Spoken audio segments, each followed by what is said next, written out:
And now, it's time for another Dice Tower review with Tom Vasel.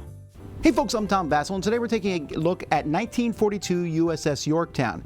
Now this is from a company called Looping Games, and they make a bunch of small games that are all in the same size box, and they all have dates on them, and the games are really nothing alike. This is the second one in the series that I played. The first one was about rebuilding and moving around and building a city back together and investing in real estate. This one's a historical real-time cooperative game in which you are trying to defend the USS Yorktown and take out Japanese aircraft carrier at the same time.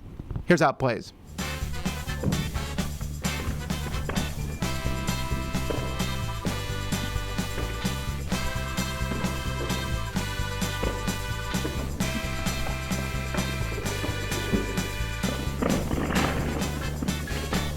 So the first thing that you need to know about this cooperative game is that you play with a 30-minute timer. You can actually, change the timer based on how many players are in the game and other variables, but it's going to be running and it doesn't stop for anything. So if you discuss or talk about the game, well, that's going to be happening while the timer is going off.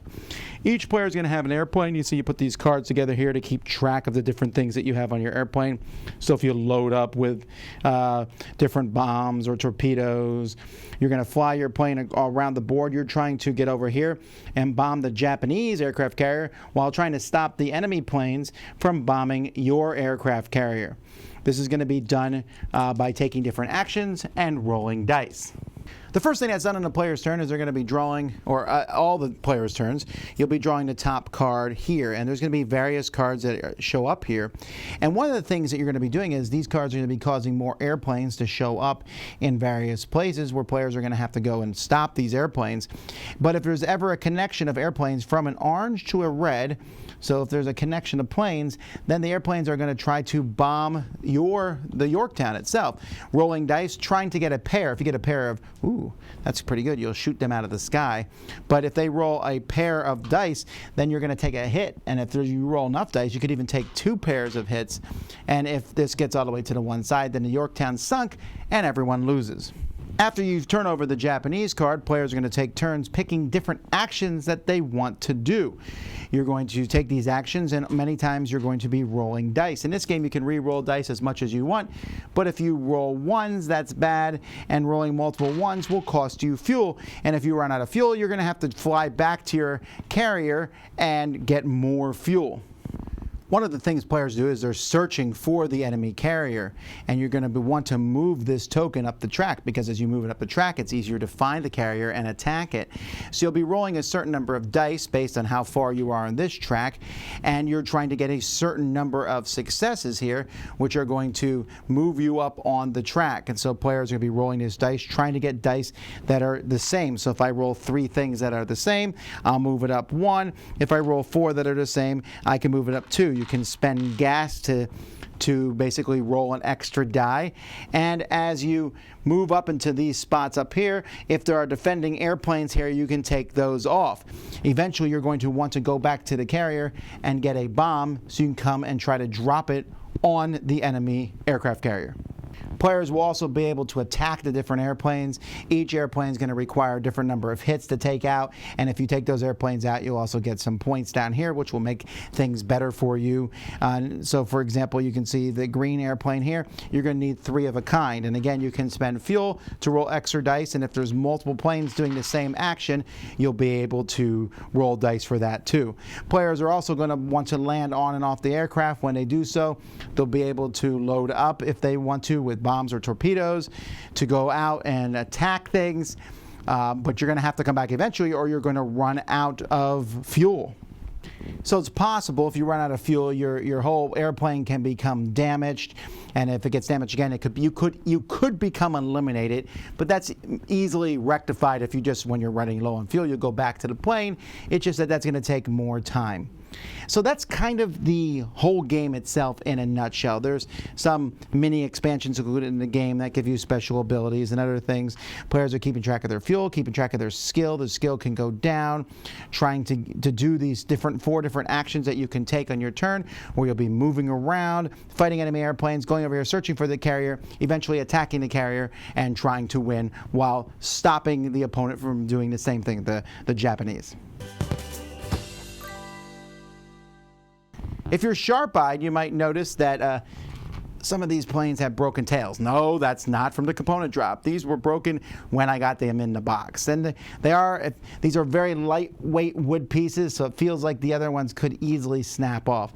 Other than that, the art is fine on all the cards. You're going to have to there's a lot of symbology in the game to some degree, to the point where when you have this here, I'm like, oh, wow, there's all these different symbols to look at. It's a little tiny rule book, but there's a lot of things going on. But much of the game works in the same way. You're just rolling dice multiple times to try to get different groups of them, and cards will do good things or sometimes just really negative things. You have to be careful for that.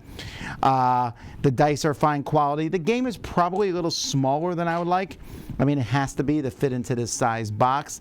I feel like a little bit of a bigger board. It feels a little congested, but that's really my only complaint. The airplanes are pretty nice. The Japanese airplanes, everything looks really good. It has a nice little feel to it.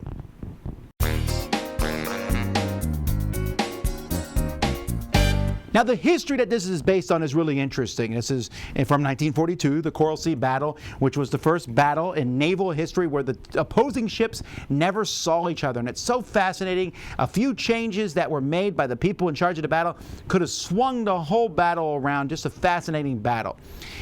In this game, I don't necessarily feel the tactics of that battle per se. It's a real-time game, but not really. It's kind of weird because it has this 30 or so minute time limit on it that feels a little arbitrary. It's like, well, we got to talk fast, we got to do things fast, and it just is constant, and you have to do it before time runs out, because if time runs out, you lose. And I don't know that I like that. I guess it keeps the game from being boring, and you can be like, hey, it's a 30-minute game. But I don't know. Sometimes these time limits in games help. In this one, I didn't feel that strongly about it. Secondly, your first game of this, I don't think you should play with that 30-minute time limit, because there's all that iconography and what do all those actions do? I mean, you have these 4 action cards here, and I look at that, I'm like, oh yeah, what does that do exactly? There's just a lot going on in this game of what to do, and yet, at the same time, it feels super samey. It's get up, fly your plane, go around, shoot some enemy ships, go do some searching, then fly back, get some more fuel to go out and do it again. Only 2 planes can land and take off at the same time, so you have to try to time that properly. But it just feels like you're doing the same thing over and over and over again. Things will change up. Sometimes something you've done is redone, reversed by a card that you've drawn, and it's like, oh wow, we spent that time doing nothing. But it just feels like the game is over and over again, and then it comes down to, will you roll lucky on the dice? Yes, you can re-roll a lot, but you roll too many ones and then you're out of luck anyway. So I like the concept, the idea of having these 2 carriers and you're working together to take out the other carrier. That's interesting.